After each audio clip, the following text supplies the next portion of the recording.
Bonjour chers frères et sœurs dans le Seigneur, nous sommes aujourd'hui le mardi 15 juillet 2025.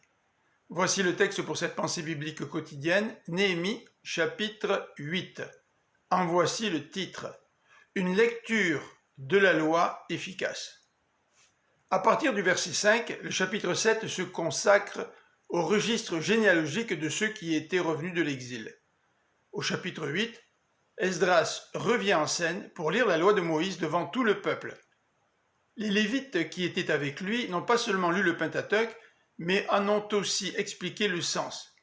Ils ont aussi probablement traduit le texte de l'hébreu en araméen, langue des Babyloniens, mieux connue des Juifs qui vivaient en exil.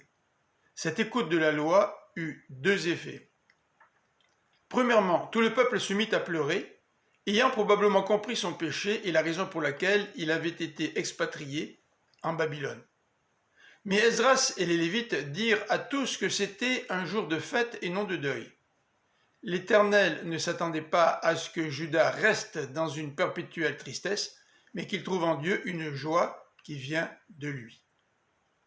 Deuxièmement, le peuple redécouvrit une fête qui devait avoir lieu le 7e mois et qui mettait l'accent sur sa dépendance envers Dieu.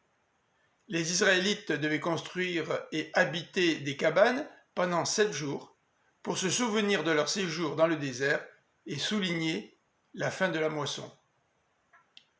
Remarquons la place centrale de la lecture de la loi qui devait avoir lieu lors de la fête des cabanes, tous les 7 ans lors de l'année sabbatique. Le peuple ignorait tellement la loi que lui et ses chefs ont trouvé cette lecture pertinente cette année-là. Accordons-nous une place importante à la lecture de la parole de Dieu? Produit-elle aussi du fruit dans notre vie? Je vous souhaite une bonne fin de journée, que le Seigneur vous bénisse. À demain!